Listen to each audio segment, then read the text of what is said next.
한 절씩 교독하겠습니다. 제가 먼저 읽겠습니다.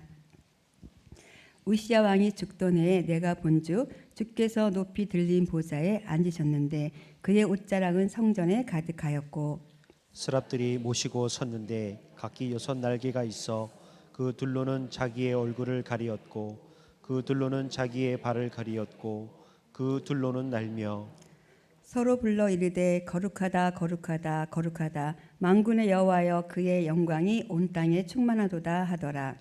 이같이 화답하는 자의 소리로 말미암아 문지방의 터가 요동하며 성전의 연기가 충만한지라.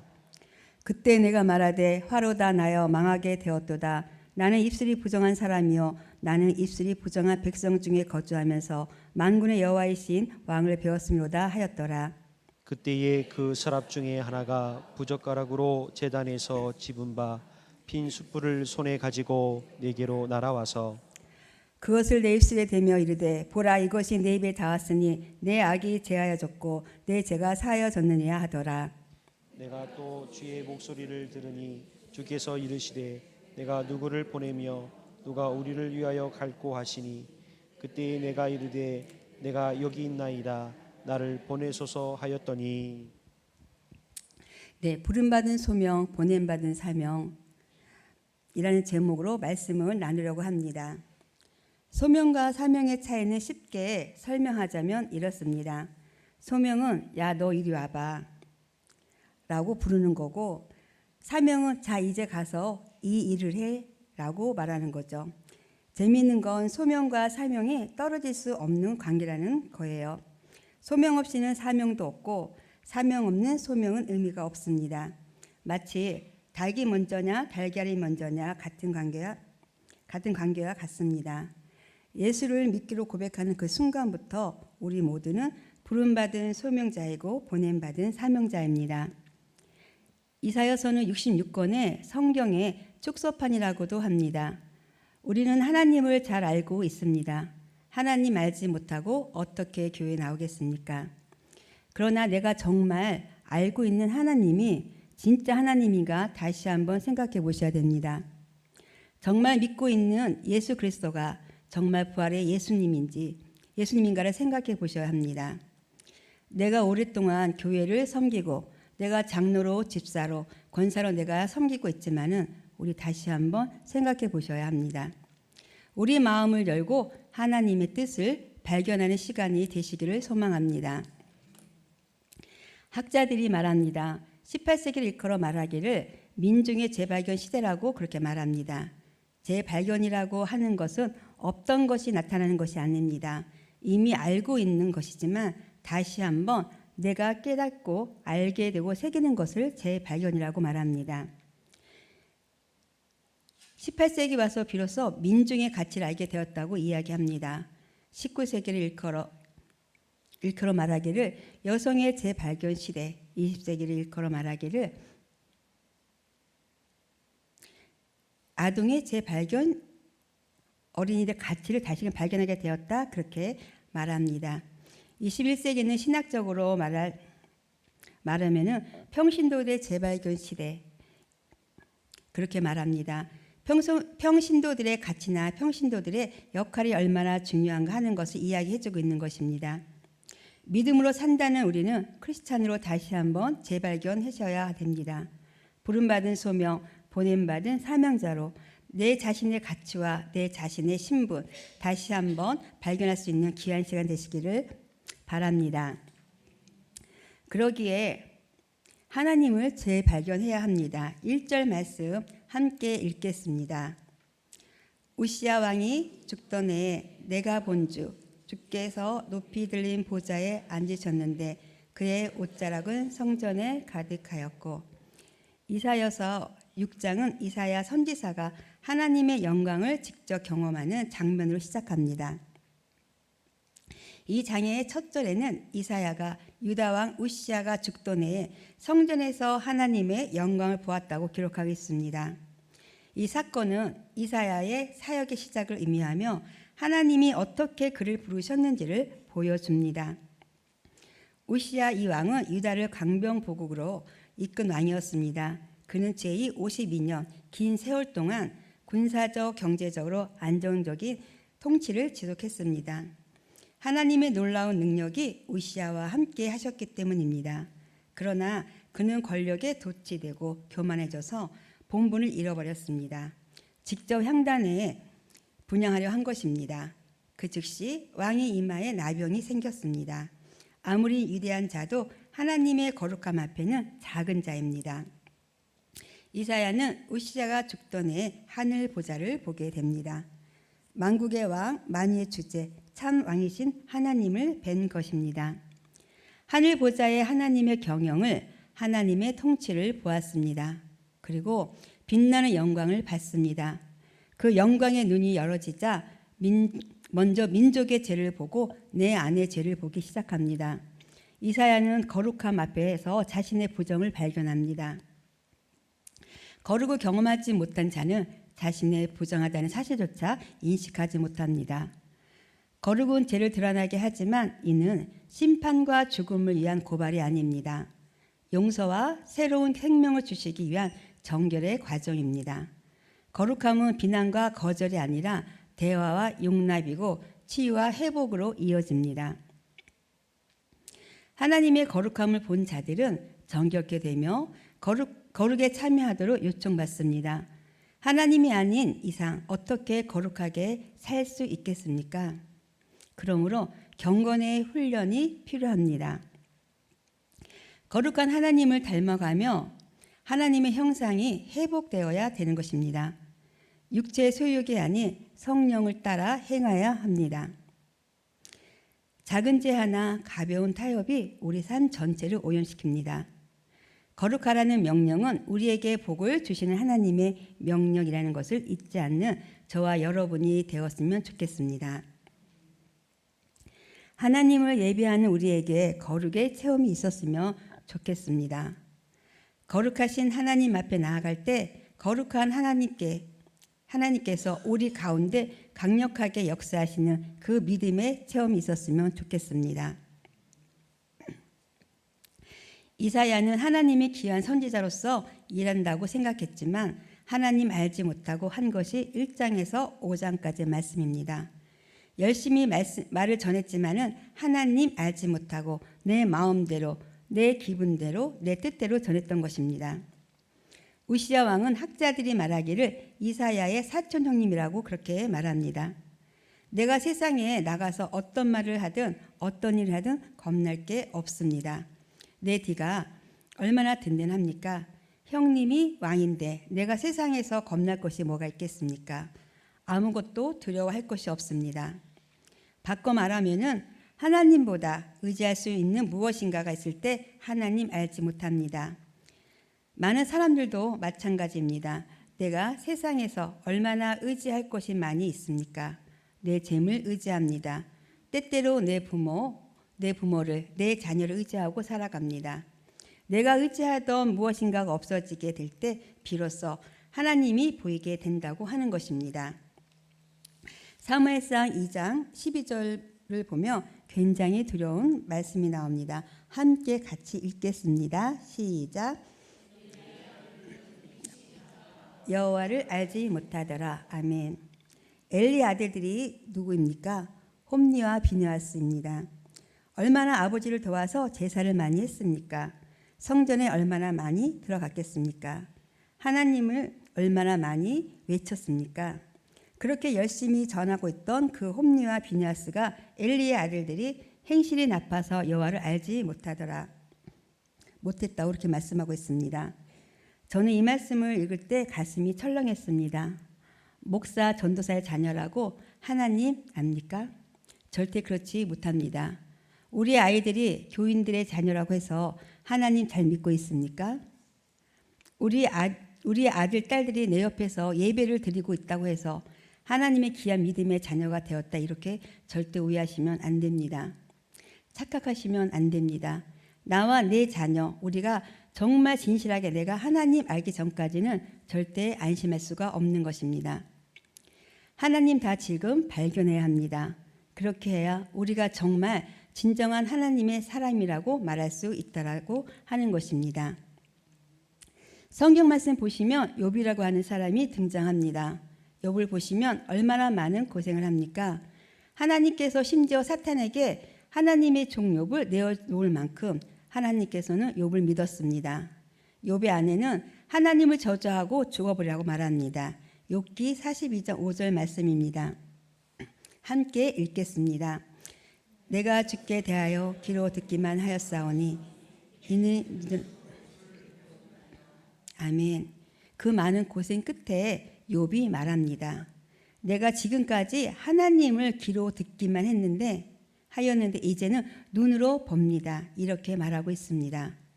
그러면서 내가 티끌과 제 가운데 회개합니다라고 또 말하고 있습니다.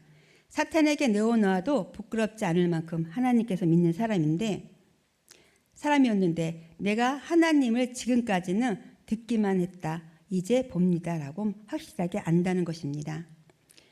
하나님 확실하게 알 때 뭐라 그러나요? 내가 회개합니다라고 말하고 있습니다. 욥은 의인이었습니다. 하나님이 인정했습니다. 그럼에도 불구하고 누구나 다 회개할 거리가 다 있다는 이야기입니다. 예수님께서 수가성 우물가에서 한 여인을 만났습니다. 이 여인은 남편이 5이나 있었습니다. 그런데 보세요. 이 여인 예수님 만났습니다. 예수님이 물 얘기하세요. 또 예수님이 설명하십니다. 영원히 목마르지 않는 그런 물이 있다라고 말하니까 이 여인이 말하기를 내게 그런 물 주십시오. 예수님께서 말씀하세요. 내가 그라. 예수님께서 내가 물이다라고 말씀하십니다. 여러분, 예수님께서 왜 물이라고 하셨을까요? 물이라고 하는 것은 들어가지 못할 데가 없습니다. 아무리 옹색한 곳도 물은 다 들어갑니다. 우리 사람들의 마음을 보십시오. 어떤 사람은 저 원만한 사람이 있습니다. 또 어떤 분은 굉장히 정확한 분이 계세요. 세상에 아무리 모나고 이상한 사람도 예수님 만날 수 있습니다. 내 자신이 그렇습니다.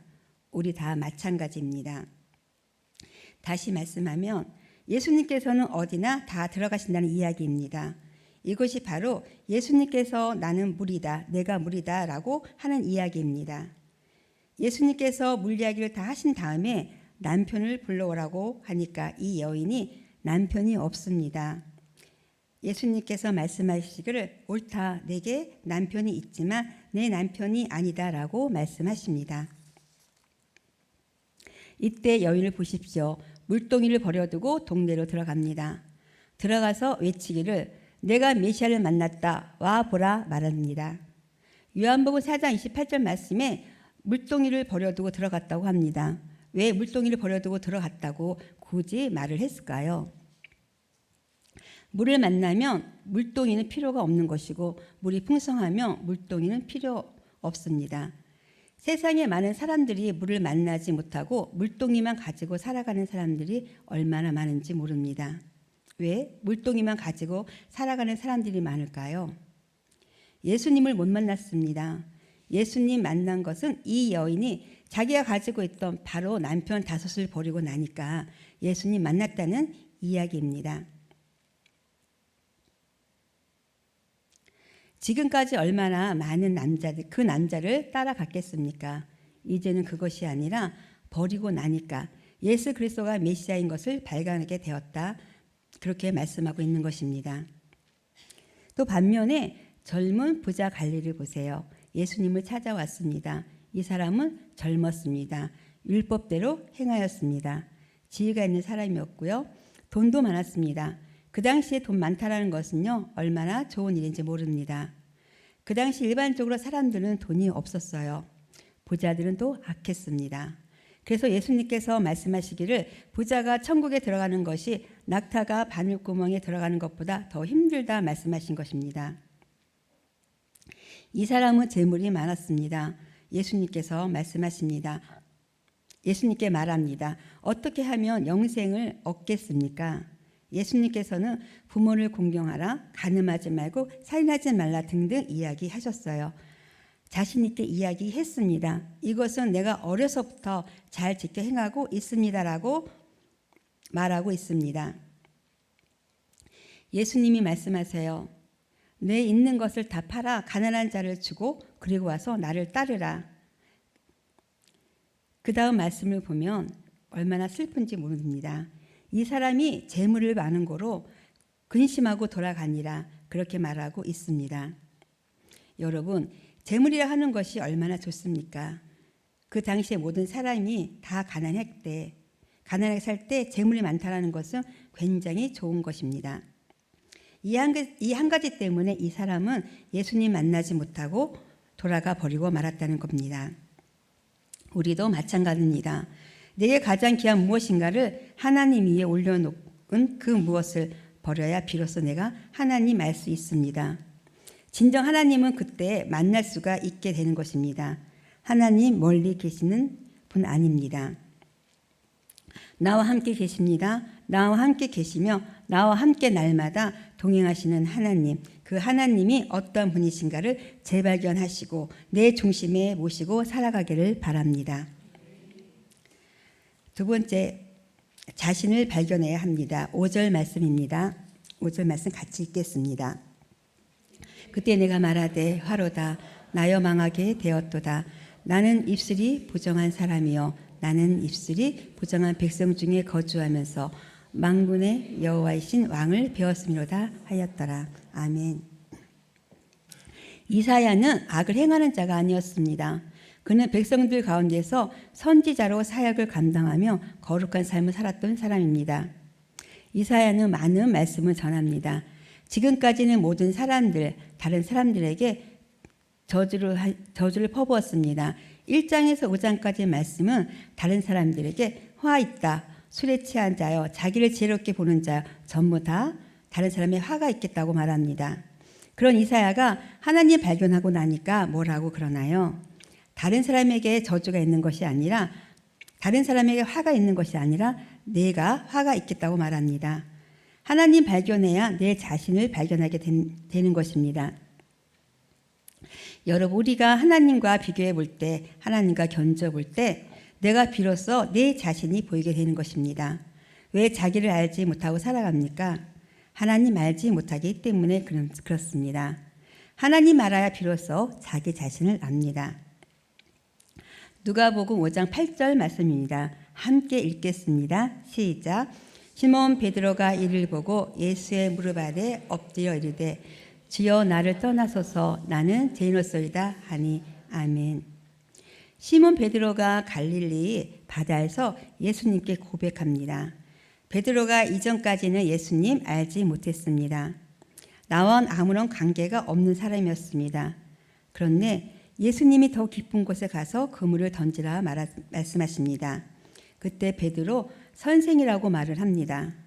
나하고 아무런 관계가 없는 사람이었습니다. 그런데 예수님이 더 깊은 곳에 그물을 던지라고 말하니까 나하고 관련 없는 아무런 관계 없는 사람이었지만은 그물을 던졌습니다.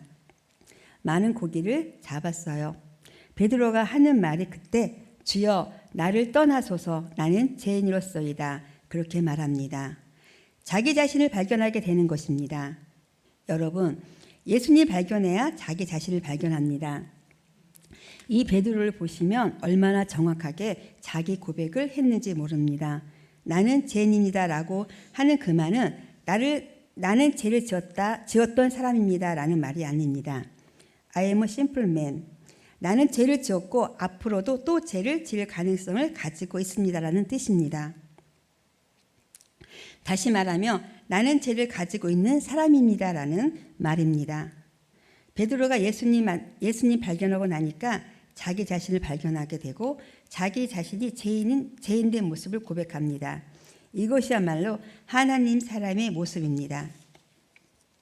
내가 하나님 알지 못하고 내가 예수님 알지 못하며 내 자신을 절대 알지 못합니다. 고백하지 못합니다. 죄를 깨닫지 못합니다. 신학적으로 신간이 바뀌어야 자아관이 바뀐다 그렇게 말합니다. 신간이 바뀌어야 되는 것입니다. 우리 학창시절 때 농담 삼아 이런 말을 자주 했었죠. 국어 공부를 못하면 주제 파악을 못하고 수학을 못하면 분수를 모른다.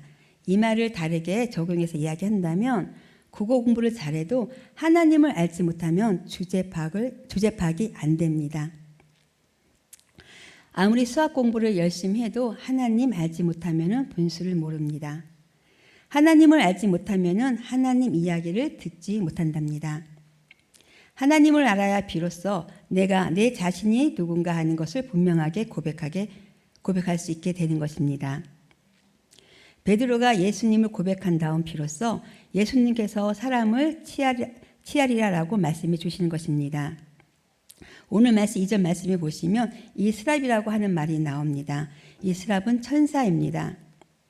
천사들이 찬양을 하는 겁니다. 6날개를 가지고 있다. 2날개를 가지고는 무엇을 가릴까요? 얼굴을 가리고. 이 말이 무슨 말일까요? 사람들은 자기 얼굴을 나타내며 안 된다는 이야기입니다. 내 목소리 자랑하는 것이 아니라는 이야기입니다. 그렇습니다. 내 목소리 자랑하는 게 아닙니다.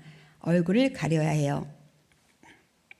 그 다음에 2날개로 발을 가립니다. 2날개로 날며 거룩하다 거룩하다 거룩하다 만군의 여호와를 찬양합니다. 이 찬송 소리 덕분에 이사야가 변화되는 것입니다. 찬양은 사람의 심정을 변화시킵니다. 찬양을 통해 우리가 얼마나 많이 은혜를 받고 변화되는지 모릅니다. 그래서 이사야가 변화되었다고 말하고 있는 것입니다. 오늘 수요 기도에 오신 성도님들 대부분이 반세기 이상은 사셨습니다. 지금까지 살아오면서 숨이 턱 막혀 기도조차 할 수 없을 때 있지 않으셨나요? 앞으로 남은 삶은 또 이럴 때가 없을까요? 기도조차 할 수 없을 때 찬송하십시오. 찬송가 1장부터 645장까지 있습니다.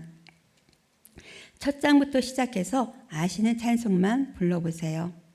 내가 부르는 찬송에 주님을 발견하고 나를 발견하게 됩니다. 그때 새 힘을 얻고 독수리 날개쳐 올라가듯 주님을 볼 수 있습니다.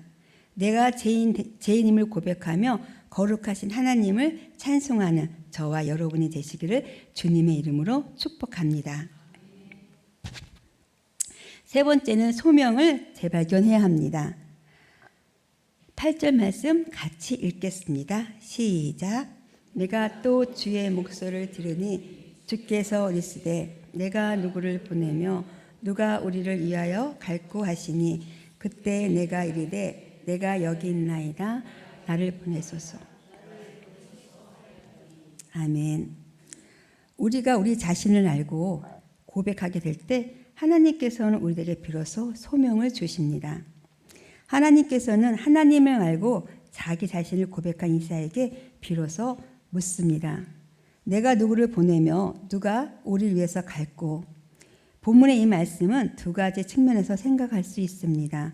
우선 한 가지 하나님의 입장에서 그분은 내가 누구를 보내며 라고 말씀하십니다. 다음에 하나님께서는 인간의 입장에서 누가 우리를 위하여 갈 거라고 말씀하십니다. 그러나 이 두 가지 입장은 우리를 위하여라는 말씀에서 서로 상충됩니다. 하나님께서 당신의 일꾼을 쓰시는 사람은 인간적인 본성을 지녔을 때 하나님의 권능과 은총에 의하여 세워서 입은 사람입니다. 하나님의 일꾼은 하나님께서 선택하신 사람입니다. 하나님의 일꾼은 하나님의 뜻에 가까이 기쁜 마음으로 순종하는 사람입니다. 하나님의 일꾼은 삼위일체이신 하나님께서 보내신 사람입니다. 다른 사람들에게 십자가에 대해 이야기할 때 우리는 하나님을 아버지라고 말합니다. 우리는 지금 이 순간에도 하나님의 섭리와 그분의 권능 안에서 살고 있습니다. 하나님의 음성은 그 백성들만이 들을 수 있습니다. 자녀들만 들을 수 있습니다. 하나님께서는 당신의 백성들 가운데 눈에 보이지 않게 불가사의한 방법으로 역사하시면서 당신을 사랑하는 심령과 동정심 어린 입술과 눈물 어린 눈을 가진 자들을 당신의 사랑하는 종으로 사용하시는 것입니다. 하나님께서는 이 세상에 교만한 자들도 두려워 떨게 하는 음성으로 명령하실 수 있으며 온 나라가 당신 앞에 무릎을 꿇도록 하는 권능을 보일 수도 있습니다. 그런데 왜 하나님께서는 간청하는 어조로 당신을 위한 일할 사람 부르신 것일까요? 또한 하나님께서는 빗줄기를 빨아들이고 이슬 발물이 햇볕에 날아가 버리는 것 같이 인간의 수동적인 태도를 거부하십니다. 자발적이고도 능동적인 태도를 원하실까요? 왜 원하실까요? 하나님께서는 인간 스스로의 의지에 따라 선택하여 당신과 사랑의 연합 관계를 이룰 것을 기대하십니다. 이러한 관계는 하나님의 위엄과 권능을 보임으로써 사람을 위압하는 방법보다는 본문에서와 같이 자발적인 헌신을 촉구하는 온유한 방법을 통하여 이루어지는 것이 바람직하다고 생각하시기 때문입니다. 햇빛이 대기를 통과하여 우리에게 비추어지기 때문에 그 강한 빛이 우리 눈에 부시지 않고 부드러운 것처럼 하나님께서는 인간적인 언어와 방법으로 우리에게 당신의 뜻과 메시지를 전달함으로써 우리가 위압당하지 않고 자발적으로 헌신할 수 있게 하시는 것입니다. 하나님의 일꾼은 하나님을 위한 거룩한 봉사에 적극적인 태도를 갖고 자원하여 나서야 합니다. 내가 여기 있나이다. 내가 있는 이곳에서 나를 사용하셔서라고 말하지 않고 나를 보내소서라고 말하는 것입니다. 어디로 보내어질 것인가에 대해 염려하지 않습니다. 하나님이 명하시는 곳이라면 어디든지 갈 준비가 되어 있는 것입니다. 하나님을 위한 사역에 나설 준비가 되어 있는 사람은 그분의 명령에 순종합니다. 많은 사람들은 자기 자신이 좀 더 비범하고 특별한 일을 해야만 한다고 생각합니다. 그래서 하나님께서 명하시는 일을 순종하여 행하기보다는 자신의 계획에 따라 일하려 합니다. 그러나 하나님께서 명하시는 일은 세상적인 지혜로 이해할 수 없는 것이라 해도 하늘나라의 지혜에 비춰볼 때는 분명코 합당한 일인 것입니다. 하나님 보시기에 지혜로운 일이라면 그것은 진정한 의미에서 지혜로운 일입니다. 하나님께서 명하신 일은 어리석은 자들에게만 어리석게 보이는 것이지 실제로 그 일 자체가 어리석은 것은 아닙니다. 이사야가 우시야 왕이 죽기까지는 얼마나 열심히 말했습니까? 열심히 나가서 일했고 열심히 말을 했지만은 지금까지 한 것은 전부 다 하나님께서 인정하지 아니하셨습니다. 그 많은 말을 했지만 하나님께서 없던 걸로 하자 무효화하시는 겁니다. 다시 시작합니다. 하나님 말고 자기 자신을 고백한 이사야에게 하나님께서 보내시는 것은 우리와 마찬가지입니다. 지금까지 내가 아무리 열심히 교회 다니고 내가 오랫동안 예수님을 믿었고 내가 직분을 가졌다고 하였더라도 내가 하나님 잘 알지 못하고 내 자신을 고백하지 못하고 몰랐다면 지금까지 했던 모든 것은 다 무효입니다. 무효해도 괜찮습니다. 지금도 늦지 않다는 이야기입니다. 이 땅의 교회에서 선지자들이 목회자들과 선교사를 택하고 임명하실 때에도 하나님께서는 언제나 당신의 방식대로 행하십니다. 즉 하나님께서 한 점 흠도 없고 티도 없는 당신의 사역자를 선택하신 것은 딱 단 한 번뿐이셨습니다. 그 한 번을 제외하고 하나님께서는 언제나 죄인들을 통하여 당신의 사역을 행하셨으며 죄인들 중에 계수인 자를 택하여 사람들에게 당신의 복음을 전파하도록 하신 적이 더 많습니다. 우리가 우리 자신들을 알고 고백하게 될 때 하나님께서는 우리들에게 비로소 소명을 주십니다. 하나님께서는 하나님을 알고 자기 자신을 고백한 이사야에게 비로소 묻습니다. 내가 누구를 보내며 누가 우리를 위해 갈까? 그때 물어보셨습니다. 이때 다시 시작합니다. 하나님 알고 자기 자신을 고백한 이사야에게 하나님께서 보내시는 것입니다. 하나님을 알고 자기 자신을 할 때 하나님께서 보내는 것은 우리와 마찬가지입니다. 하나님께서 비로소 이사야를 불러서 내가 누구를 보낼까? 보내십니다. 얼마나 위대한 사역을 했고 나타냈습니까? 그때도 늦지 않았다는 이야기입니다. 마태복음 24장 25절 성경 말씀을 보시면 24장에는 말세에 관한 징조를 이야기하시고 25장은 말세에 관한 예화들을 이야기하세요. 얼마나 수많은 사람들이 예수님께 왔습니까? 주여 주여 내가 주의 이름으로 귀신을 쫓아냈나이다. 권능을 행했나이다. 그렇게 말하지 않습니까? 주의 이름을 했다고 말하지만 주님께서 뭐라 그러시나요? 내가 너를 도무지 알지 못한다라고 말씀하고 계십니다. 왜 얼마나 많은 사람들이 주의 이름을 빙자합니까? 얼마나 많은 사람들이 하나님을 빙자합니까? 얼마나 많은 사람들이 교회를 빙자합니까? 얼마나 많은 사람들이 직분을 빙자합니까? 하나님 절대 원하지 아니하십니다. 내가 주여 주여 했다고 해서 주님의 일이 아닌 것을 아셔야 합니다. 내가 하나님 이름을 가지고 있다고 해서 하나님 위한 일이라고 생각하지 마십시오. 하나님 진짜 알고 내 자신을 알고 고백하게 될 때 하나님께서 비로소 우리에게 새로운 은총을 베풀어 주시는 것입니다. 우리 하나님의 소명을 받는다고 하는 것은 하나님이 정하실 때 내가 아무리 도망가려 해도 도망가지 못합니다. 모세를 잘 보십시오. 모세가 얼마나 도망가고 싶어 했나요? 모세가 도망가고 싶어서 하나님, 나는 말을 하지 못합니다. 입이 뻣뻣합니다. 다른 사람 보내십시오. 했지만 하나님 다른 사람 보내지 않습니다. 아니요, 절대 그렇게 하지 않습니다. 그 당시 아론이 어디에 있었나요? 아론은 애굽에 있었습니다.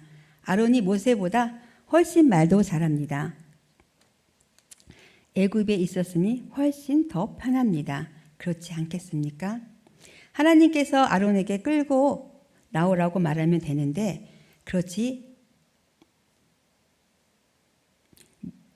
나오라고 말하면 되는데 미디안 광야의 땅 모세는 말도 잘하지 못하고 뻣뻣한데 이런 모세를 하나님께서 다시금 보내가지고 이끌어내세요. 왜 그렇게 하셨을까요? 모세가 말을 잘하지 못하기 때문에 보내신 것입니다. 말 너무 잘하며 자기 말 때문에 이끌어낸 줄 알아요. 내가 잘하지 못하기 때문에 보낸 것입니다.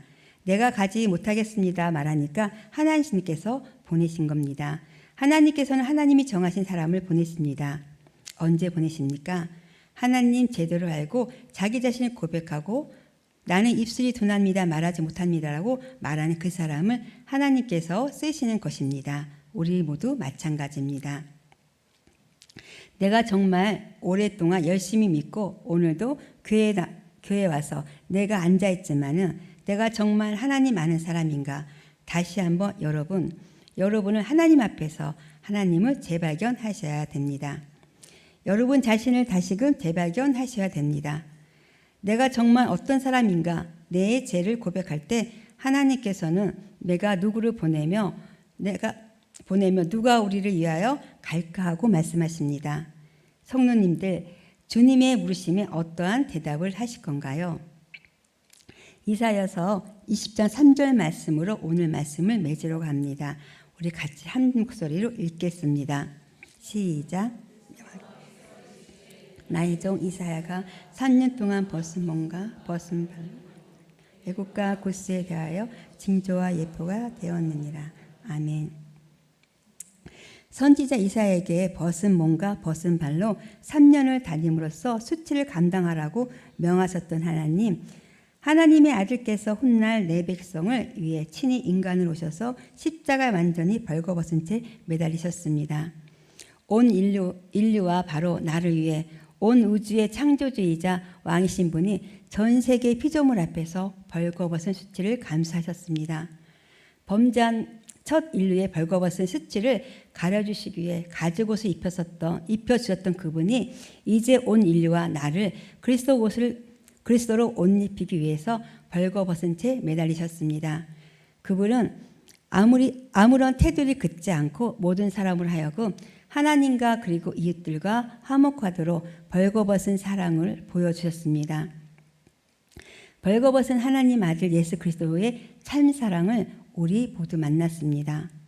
우리 하나님 말고 내 자신 알아야 다른 사람들에게 도움이 되는 하나님의 사명자가 됩니다. 우리 부르신 소명을 잘 발견해서 우리 하나님이 기뻐하시는 귀한 사역을 잘 감당해 나갈 수 있는 모든 사람, 보냄받은 사명자로 하나님의 나라 이루는 귀한 하나님의 백성, 그리스도의 군사되어 주님 배울 때 주님의 신부라서 행복했습니다 라고 고백하는 저와 온양의 성도님 되시기를 예수님의 이름으로 축복합니다. 함께 말씀을 기억하며 하나님과 내 자신의 재발견하게 하신 하나님을 주님의 신부로 감사의 찬양을 드리겠습니다.